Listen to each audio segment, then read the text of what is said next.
So my name is Paolo Sironi, and I'm the Global Research Leader in Banking and Financial Markets for IBM, the Institute for Business Value. So basically, I coordinate the total leadership point of views for IBM in our industry. And I'm also author of literature. Today, we presented the content of my latest bestseller, Banks and Fintech on Platform Economies, whose subtitle is Conscious Banking and Contextual Banking. We'll discuss about these platform strategies. So it's a conversation, it's a masterclass that wants to bring to the forefront the transformation that I see happening in financial services, I would say worldwide. Today, maybe we made a bit more focus on Europe, because I understand that most of you come from the European countries. And what is my role in IBM and what has been my history in fintech for the last few years? I've been traveling consistently pre-pandemic and it's starting again. And I think we can divide the world into three macro areas without wanting to forget anyone. Let's say that digital technology was born in the United States of America, where Jim Marous comes from. The Chinese are becoming very competitive in technology, but more or less was born there. Europe is where regulation is typically born, and it is important. So we have to harmonize the capital market union, there has to be protection for the investors. But the real winners of the fintech revolution so far live and breathe in Asia Pacific, in particular in China and in India, because there the business models are born. So my role as IBM and the author of literature is basically to look at all of these business models, knowing that what works in Beijing might not work in Amsterdam. Look at how technology can scale up these business models, knowing that artificial intelligence is maturing way more than quantum, but then quantum at some point will catch up. But keep everything within the regulatory framework, because otherwise you cannot create value that effectively resonates within the community you're trying to serve with your bank or with your fintech entrepreneurship. So then, the conversation today is divided for your comfort into 4 chapters. And I know 4 is a big number. If you look at the bottom left of each chart, you see the number of the chapter we're discussing so that you know more or less when we are at the end. Okay, so you can wake up a bit. And we'll talk about, first of all, the current macroeconomic conditions and the need to adjust the business model. A lot of material here comes from my latest publication for the Institute for Business Value in IBM, the Global Outlook for Banking and Financial Markets. I will invite you at the end of the presentation to take a look at that research as well. Once we define the need to change the business model, we start building together the banking invention quadrant. It's a quadrant, it's a graph, axis, but we do it together. And then we redo it a second time using some fintech lessons learned to see how we can position our thinking on the quadrant. And in the end, I want to share with you a personal story that simply it crystallizes, if you like, or distills what it means to change the mindset to make sure that investments generate value when they are applied to banking and financial markets opportunities. Okay? So we deep dive into the first chapter of the presentation today, the business model adjustment. I am Italian. My accent betrays me all the time, though I live in Germany. So Italians typically, Sergio, have cappuccino and croissant in the morning. But since 2007, I've been having an orange juice every morning made of freshly squeezed margins. Because when Lehman Brothers defaulted, the old financial system started collapsing. So central banks had to lower the interest rates to the negative territory in core Europe and Japan to save the system. At the same time, regulators lifted the cost of capital to force a strong de-risking of the lending portfolios of banks that contained a lot of troubles and assets that could not be properly evaluated anymore. Many banks started shifting their attention towards the fee business, which is typically made of payments that in Europe is not that easy compared to other parts of the world, and wealth management, lato sensu.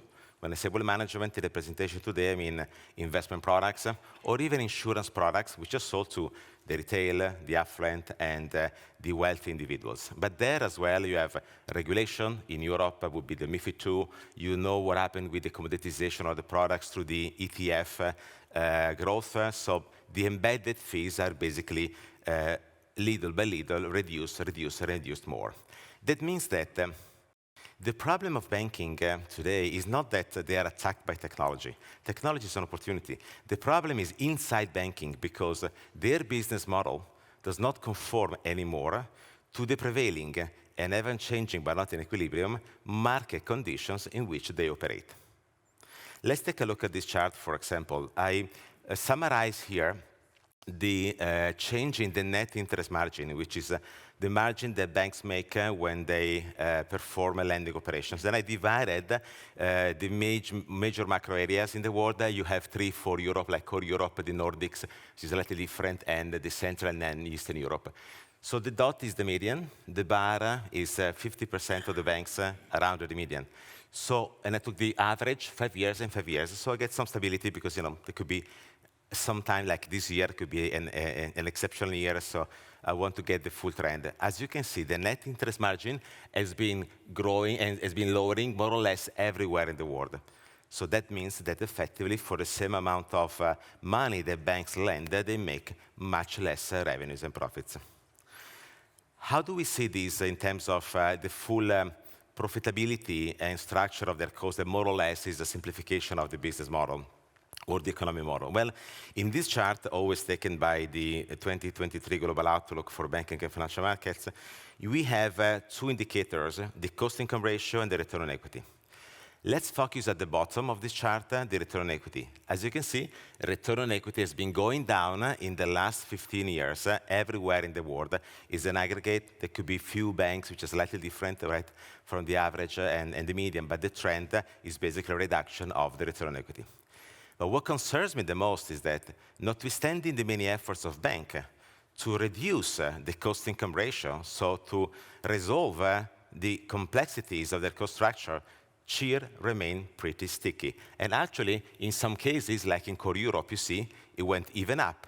So from the beginning of the financial crisis, so 2007 is the year before, to 2021, I got the picture, but 2022 is not much different, 5 years average that is telling, you see that the cost-income ratio went even higher. Of course, that's a ratio. You have the income that is reduced in terms of numbers because the profitability goes down, and you have costs which are fairly sustained. The result of all of this is that banks' evaluation is not that great in financial markets. If you know what the price-to-book ratio is an indicator that analysts may use to identify if banks are creating value for the shareholders. If the price-to-book ratio is above 1, it is okay. The higher it is, the better it is. If it's below 1, it means that the company is priced towards distress. Now, you see the European banks in core Europe, Germany, Italy, France, you see the Japanese banks, it is below 1. So basically, the market is somehow pricing banks as if they cannot generate more value into the future given the constraints they have in terms of the high cost of capital, the complex levels of the interest rates, the competition which is coming also now from digital, and the structure of the fee business which is basically under attack due to transparency and disintermediation. Now, how can we crystallize this? When I talk about capital markets, I used to be a risk manager on the trading floor. I'm always cautious because the price of a stock doesn't mean much. But when you look at the long-term trend, they might tell something or a story. This is the S&P 500, which is the yellow line, and the red is the S&P 500 banks, so the banks in the S&P 500. As you can see, before 2008, the banking index overperformed the market. Banks were very leveraged, possibly too leveraged. After, there is an uptrend that is basically a tech story in particular, but you see that the banking index always underperformed the market. Now, this is the US, where you still had a bit more positive interest rates compared to Europe or Japan. We take a look at the Japanese picture. So again, I normalized for the 1st of January 2000, okay? So the index, the Eurostoxx, is the yellow one now, and the Eurostoxx banks is the blue one. As you can see, if you invested $1,000 the 1st of January 2000, today, 22 years after, you would have lost 70%. That much for a long-term investment in capital markets. And even for the American banks, you saw we would have made 30% in 22 years. So, Houston, there is an issue. And that is basically the reflection of the weakness of the business model of banks, right? Then again, there could be banks that could be better than others, but structurally, they have a problem. Now I know that you might be thinking, hey, Paolo, that interest rates are raising now. So we go back to what it was before, right? Actually not. This is not a return to the past for a few reasons. First of all, if we think about Europe, the growth of interest rates is a catch-up with sustained inflation. And the European inflation in particular comes from foreign energy prices, not from the consumer prices, which might create an asset expansion, which typically is good for the bank's balance sheet. So the bad inflation, which is it in Europe, might well produce a recession throughout the year. If there's a recession, there will be deterioration of the credit portfolio. So now you have a bit more margins now, so you will see the banks made a bit more money last quarter, and it will happen this quarter as well. But through the cycle, you can expect, or you might fear, that the advantages that to today will be paid back due to delinquencies, non-performing ratios, loan ratios, and so on and so forth. So the picture remains very, very complex. Not to mention the fact that with high inflation, the cost of the workforce is due to soar. It doesn't happen immediately. So the cost-income ratio, even if you add a bit more income, will remain under pressure because the numerator will go up again. And that is the reason why I would insist that the problem of banks is born inside the bank, not inside of technology, because their business model needs to be adjusted in order to comply with the prevailing macroeconomic conditions and the opportunity of digital transformation. Now, I like to blame other people for my ideas, so I copy them from somebody else. And in this case, I want you to listen to what Mario Draghi, the former chairman of the European Central Bank, said in the press room of the ECB in 2019, 2 weeks before he left office for Ms. Lagarde.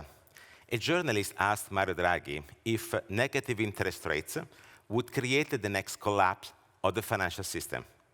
We hear carefully what Mario Draghi says.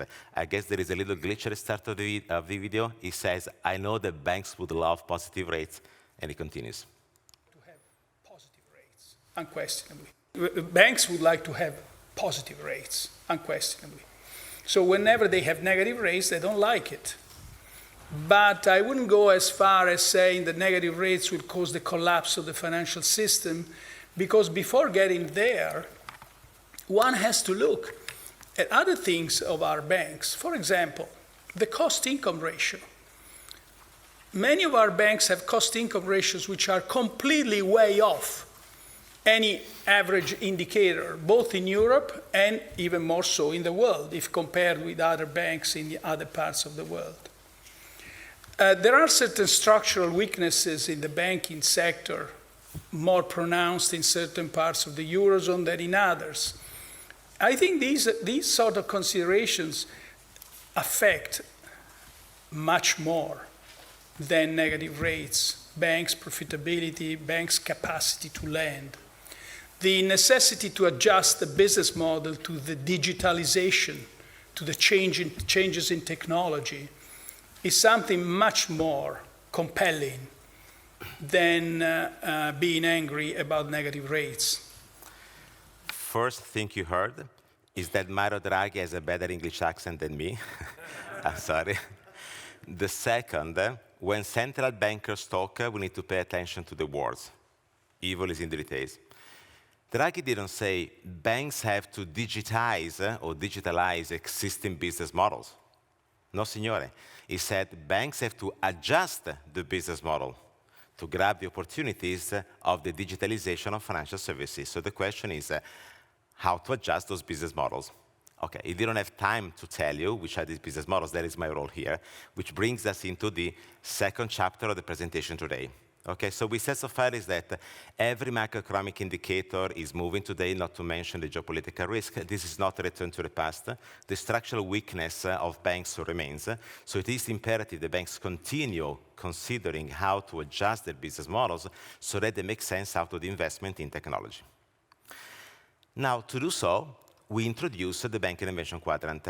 Now, the same presentation today, more extended, I had with the Directorate General of the European Commission for FISMA, for Reform, just last week. And the reason is because I also contributed to the European Supervisory Digital Finance Academy that the European Commission sponsors with the European University Institute in Florence, beautiful place, for the education of the executives, a long sentence, of the supervisory authorities. It's like a sentence, a title of a regulatory piece, right? So the EFMA, the EBA, and the EIOPA, okay? And one of the reasons, the way it works, is that typically those conversations start with this paper that has been published by the European Central Bank researchers, Financial Intermediation and Technology, What's Old and What's New, that I invite you to read, that I then also used to, if you like, calibrate my banking innovation quadrant and perfectionate it. Why I invite you to read this paper as well? Because it provides you with a clear indication of which is the tension between business and technology in a financial institution today. And if you understand that for Europe, which, as we said, is the jurisdiction where banks are possibly the weakest around the world, you understand, you reveal what matters, what is essential for all banks around the world. So now the ECB researchers say that financial intermediations, banks, fintech, exert market power if they excel with information and communication. So we need to define what is information and what is communication. Now, they say information is all the data that is inside the core banking system of a bank. The data about you, your payments, the credit adverse selection, so your credit quality, so on and so forth. And they say that given the macroeconomic conditions under which banks operate, what we said in the first chapter, it's very difficult for banks to remunerate shareholders after the price for risk, remember, after the price for risk. So they say banks should build banking as a service architecture in order to position the data they have inside the coffers outside, beyond the banking border, in order to create new value across ecosystems. Open banking, open finance. But then the ECB researchers also recognize that currently there is a shift of power between information and communication. Traditionally, banks are based on information plus they add communication. But nowadays, communication is becoming more and more important. And what is communication? They say is the interface, which typically is a human interface, and now is becoming a bit more a digital interface. And the problem here, they say, is that how do you remove the human interface once communication is so important, we will explain in a moment, in the generation of the banking activity, the intermediation with clients. Now, the technical solution here is to build a banking as a platform, which is the flip of the coin of a banking as a service, where instead of positioning the data from inside to outside, you take the data from the outside world, the fintech, for example, and you bring that innovation inside in a way that you transform the bank to promote more value in front of the clients, right? So in one case, you start positioning yourself somewhere else. In the other case, you still work as a bank, but you enrich your discussion and proposition with customers. So what I did here is to take information and communication, and I made them the axis of the banking innovation quadrant. So the vertical axis is the information quotient that goes from products and services up to platforms, closed and open ecosystems. The horizontal axis is the communication quotient, so it's traditional distribution of products, the channels, to data-driven distribution into transparent intelligence. We have time to explain these concepts, okay? For now, just consider that this is a business value space. And I'm going to position today bank, also the neobank or the digital bank, on this space. And you see, they don't occupy the old space of the banking innovation quadrant. Why? Well, even Accenture, a few years ago, said that already $1 trillion were spent in digital transformation, but more digital chrysalises were born, not many butterflies. I thank him for telling you the problem. I'm going to tell you the solution of the problem. How basically to move beyond this in order to create more business value with new banking strategies. So now how to do that? Well, to do that, we need to, first of all, intensify the information quotient. Now, intensifying the information quotient means using information in a different way. But that means understanding a key concept. We'll get there in a moment, which is the difference between output economies, products, and outcome economies, which is like experiences, okay, what people understand. So if you don't understand the economic essence of the output versus the outcome economy, you will not make sense out of the information, the data that you have in the core banking to create a new value. At the same time, you need to learn how to intensify the communication quotient, which means understanding the so-called pull and push motivational gap. Let me anticipate this concept to you. You see my mobile? This is a technology of the demand. You don't go on Amazon to see what happens. You go there to buy one of my books, and please do so. But most of the revenues that matter in banking are operated as an offer-driven industry. They need to be pushed to clients. So the question is, how do you put an offer-driven industry onto a demand-driven technology? If you misunderstand that, you will not scale. You can have clients on your app, on your neobank, but they don't make transactions that generate value, or they're very dormant. As it happened, if you don't want to consider the fintech problem, with the trading online in the 1990s. So now the combination of the two allows you to reach out higher value spaces, which is what I defined with the terms of contextual banking. That means the bank becomes invisible, is embedded into an ecosystem. Or conscious banking. That means the banks remains visible, transparent in front of the client to be paid for the value that is generated. Now, where is technology? Today is a business presentation. We can just overlay that. Well, intensifying the information quotient means you need to learn how to work with hybrid cloud and trusted data, because data needs to move with security and comfort everywhere to create a new business value. Intensifying the communication quotient requires you to leverage trusted AI, because you need to industrialize communication elements that are very difficult to scale on human competence. And the combination is that you can basically build intelligent automation on transformed operations. As you transform the business model, you also transform the operations. Okay? But today we focus more on the business side of the equation instead of the technical side. So far, so good? Don't worry. It was very, very busy, okay? So let's sum it up. Let me make a summary. What did we say so far is that the macroeconomic conditions, the current environment does not correspond anymore, or basically the banking business model does not correspond anymore to the current environment. Therefore, they have to find ways to adjust the business model to grab the opportunities of digital transformation. How do we see these business models emerging? Well, we built the banking innovation quadrant. We said that there is a tension between information and communication. Some information is to go out, some innovation is to come in. And banks basically are moving on the banking innovation quadrant by learning they need to operate their business model in the outcome economy, not in the output economy. And they need to resolve the problem with clarity of the pull and push motivational gap. Digital technology is a technology of the demand. You know what you look for. But most of the revenues generated in banking are operated in an offer-driven business. So it's not easy to do so, but it is possible. And to explain that, we go to the third chapter, which is this one, where I provide you some example with fintech lessons learned.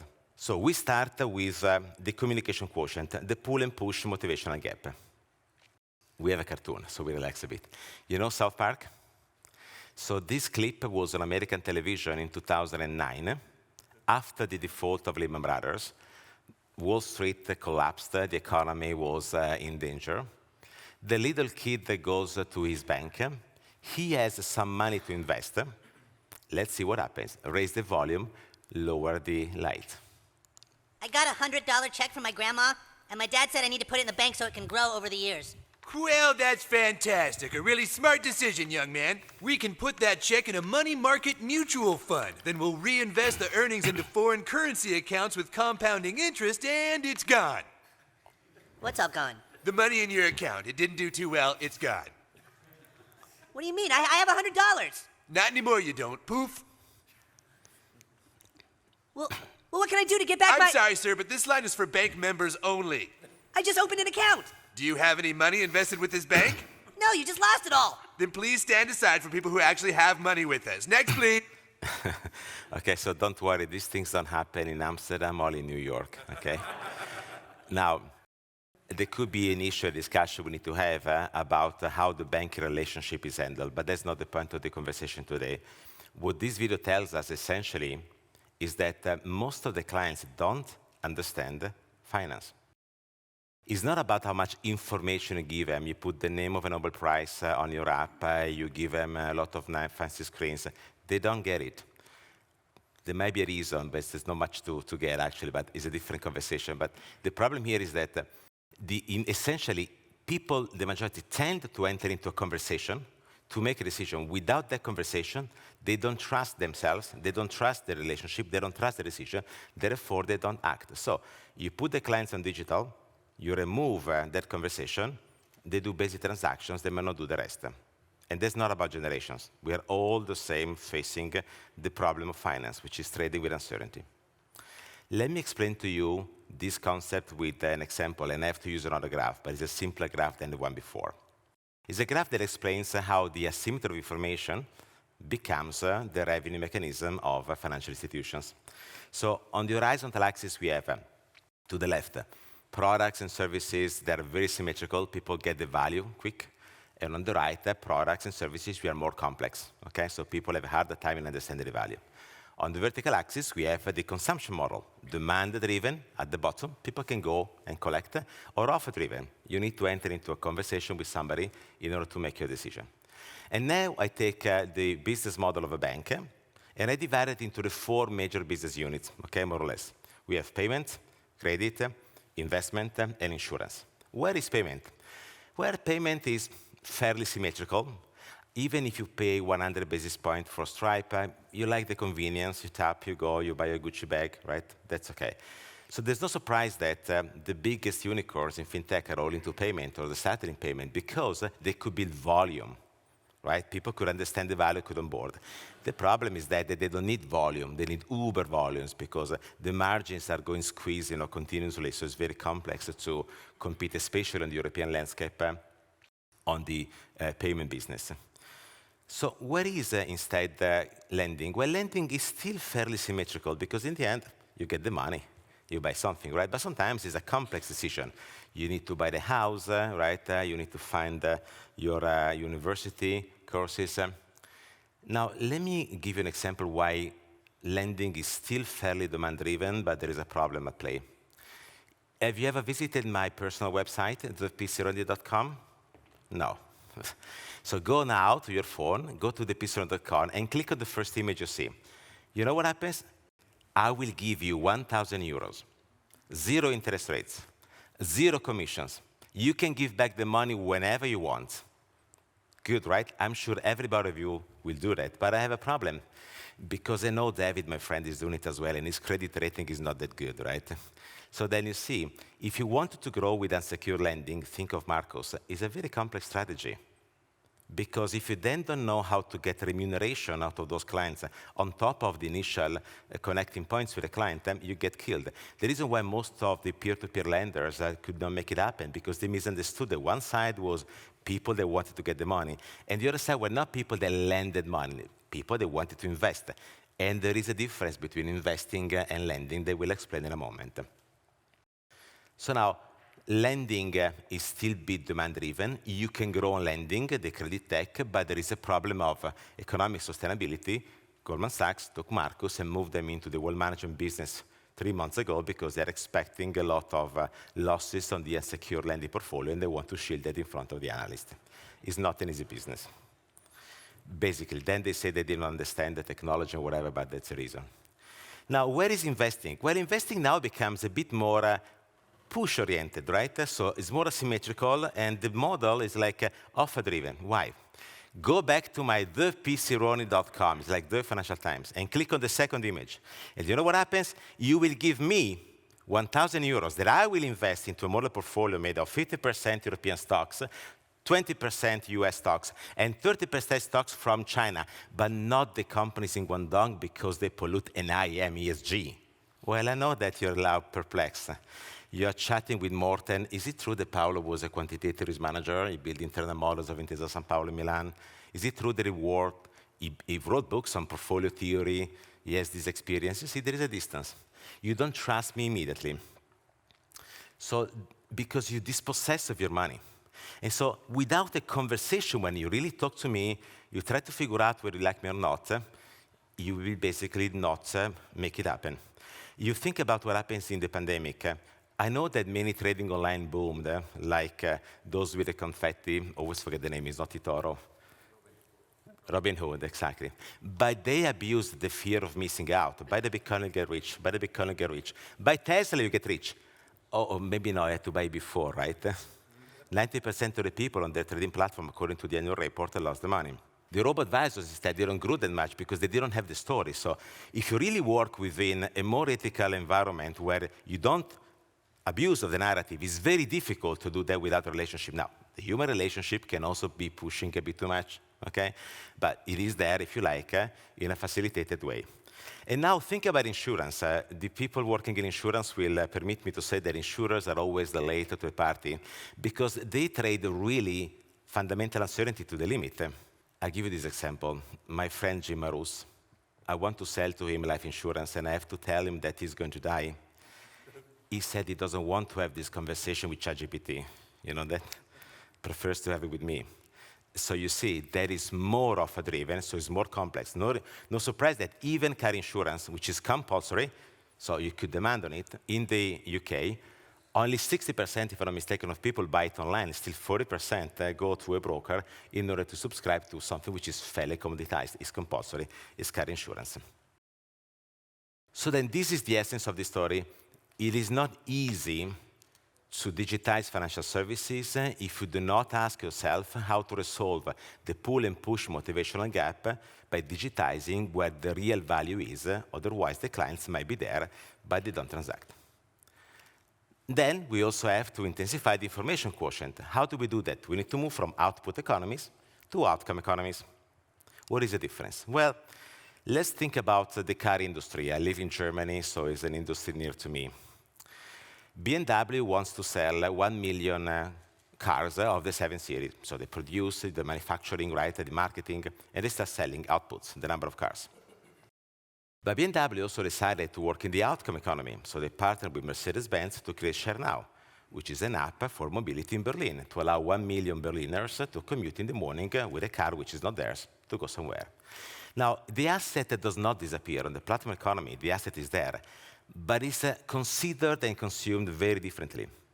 The key element here is that if you buy the BMW and then you realize it doesn't steer in front of the canals or it doesn't go like a Hoover in the canal of Amsterdam the right way, you don't typically bring it back the day after, right, to change it. You can't. You need to keep it.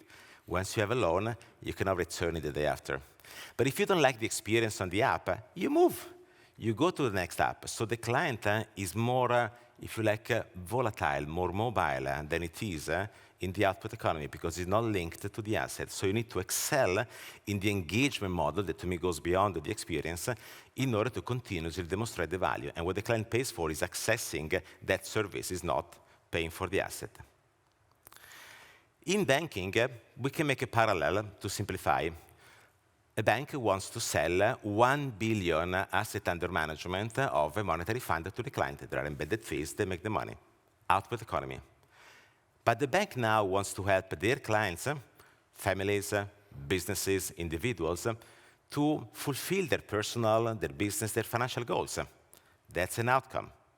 It changes completely because the monetization is shifting out of the product whose margins are getting commoditized more and more so, look at ETF, into the relationship, the discussion around the goal and what is needed in order to achieve those goals. That is an outcome economy. It's a shift from the product to the relationship.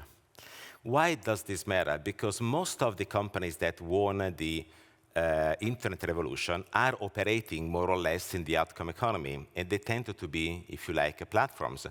Give you an example. LinkedIn is the platform for my professional life. I invite you to connect if you're not connected yet.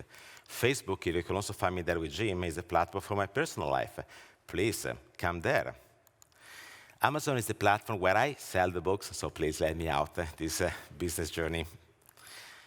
Twitter used to be the platform of my Trump paranoia. Now it's the platform of my Musk paranoia, okay? WeChat is the platform of all platforms in China. We are going to talk about Super App later on. But where is the platform for my personal, my business, financial life?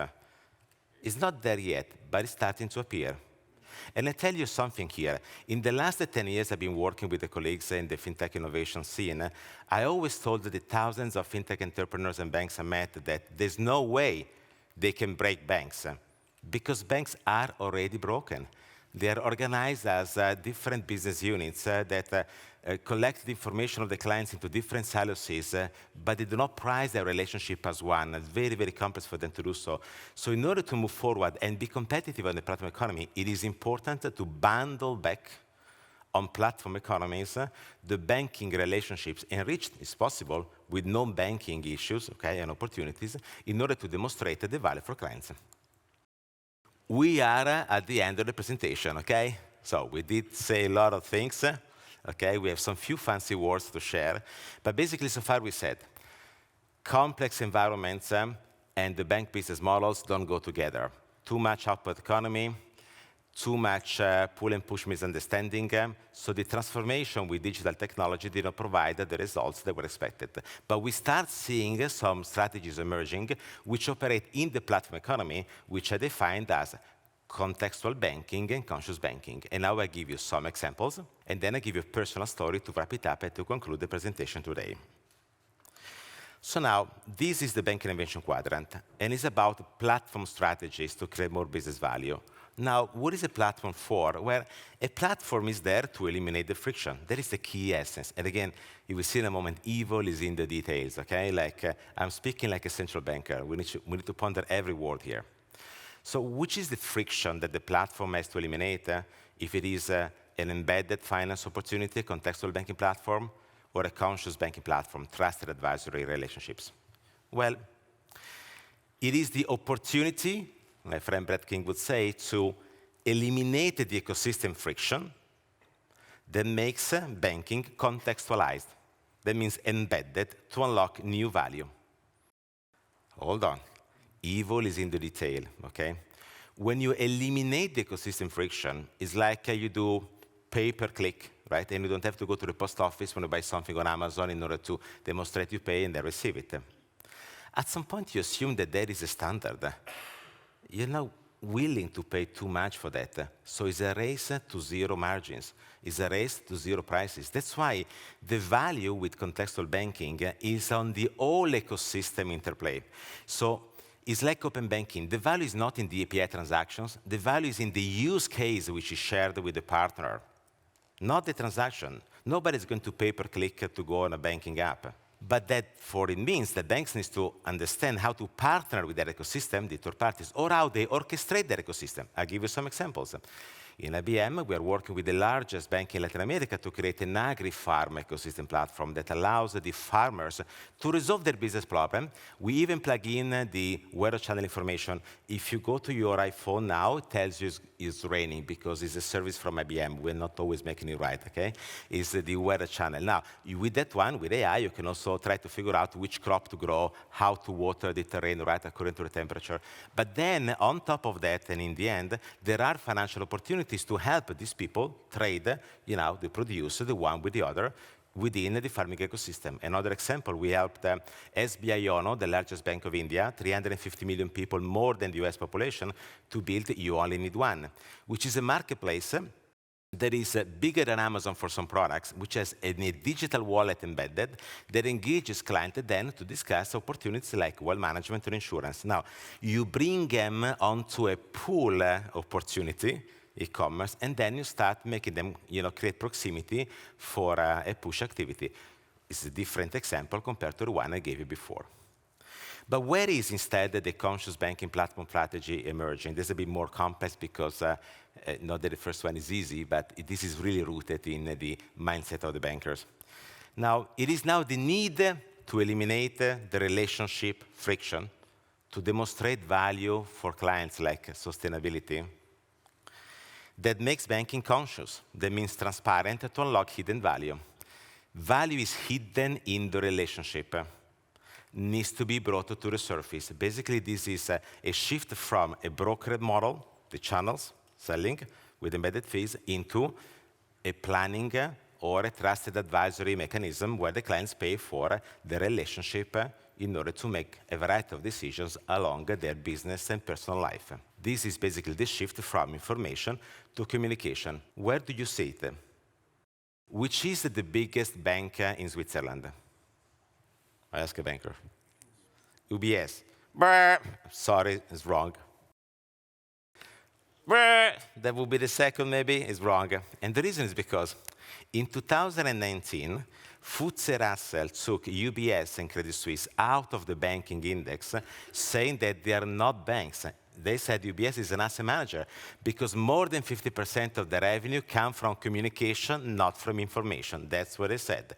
So if you like, it's a shift of bank business models towards the relationship business, which becomes, if you like, more important. Now, I'm not saying that there is yet a conscious platform, but is this definitely a platform of advice which is moving in the direction to be paid for the relationship instead of the product? Of course, it's complex, right? Because people need to pay transparently instead of through the embedment of the fees. Big discussion these days with the European Commission about the ban of retrocessions, for example. So that goes, if you like, into that direction.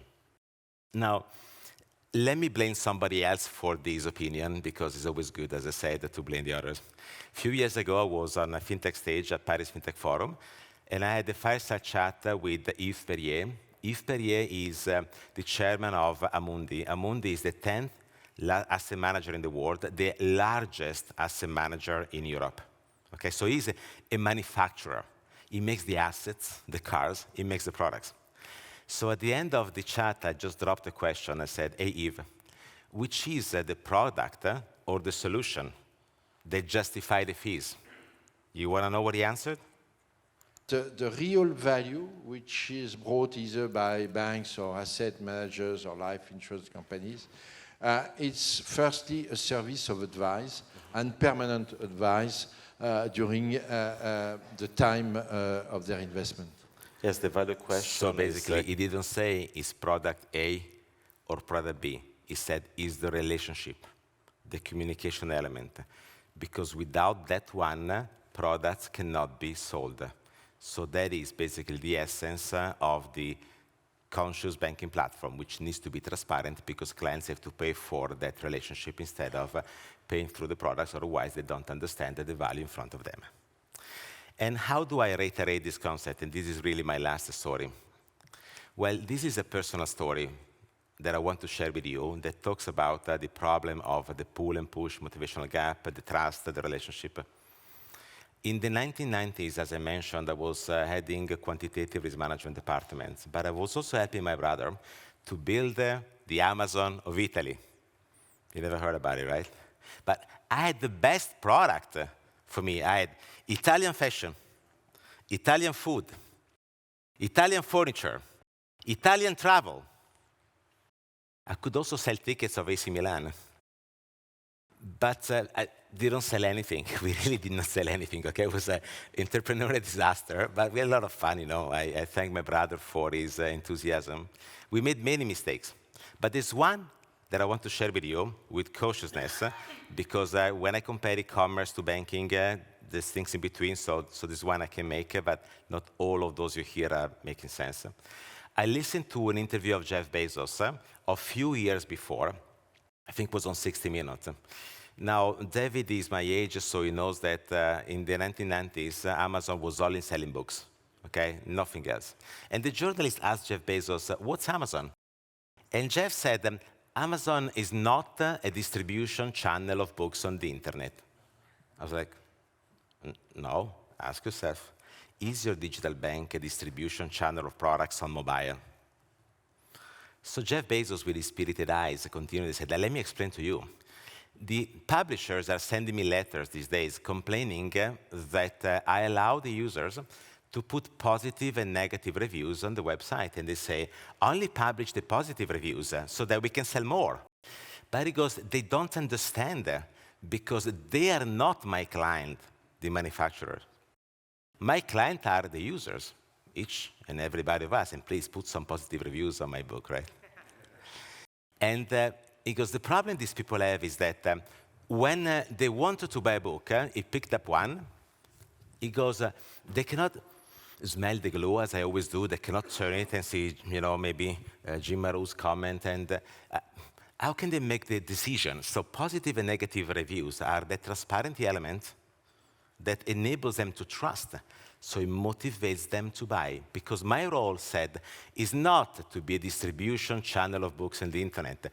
My role is to advise the clients on which is the best book to buy. And that was already a revelation to me. But then he continued, and I was like, wow. He said, and you know what? Only after I use analytics to move the client around. So the key issue here when it comes to banking is that I know we've been talking about data-driven banking, but often it's like a discussion where you put the client at the center of a target, you take the AI bazooka, and you try to sell to them products which you cannot because it's not an execution model, it becomes a consulting model. We are seeing the image of this one upside down.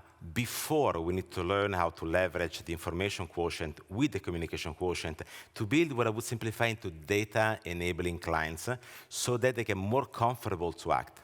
Then you can optimize the relationship on digital with data-driven banking. And when you can't, you need to support the human relationship in a way that you can continue the conversation with the client on the analog and the digital world. So then, we said really many things today. But there's much more you can read if you get the book from Amazon. The macroeconomic conditions are complex. Banks have to adjust the business model. That adjustment can be exemplified on the banking innovation quadrant, which, by the way, I positioned the first time for the board of Shanghai Pudong Development Bank, where they asked me how they could reconsider their strategy to compete with Amazon on value and not on volume, because they said, we tried on volume, and they built quite a few ecosystem platforms. We can't compete that. What is the value instead that demonstrates the relationship in front of the client? And then we used a couple of fintech lessons learned to explain many misunderstanding the difference in the economies between outcome and output, pull and push motivational gap. And we concluded with this little story about the trusted advisory model and how to use transparency to ignite those positive network effects. Much easier for Amazon, much more complex for banks, of course, because it's a way more asymmetrical business. As we said a lot, I leave you with a 60 seconds video just to, freshen up, and then we can continue with the next speaker.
I like to push, okay? So the QR code to connect on LinkedIn. Thanks for attending.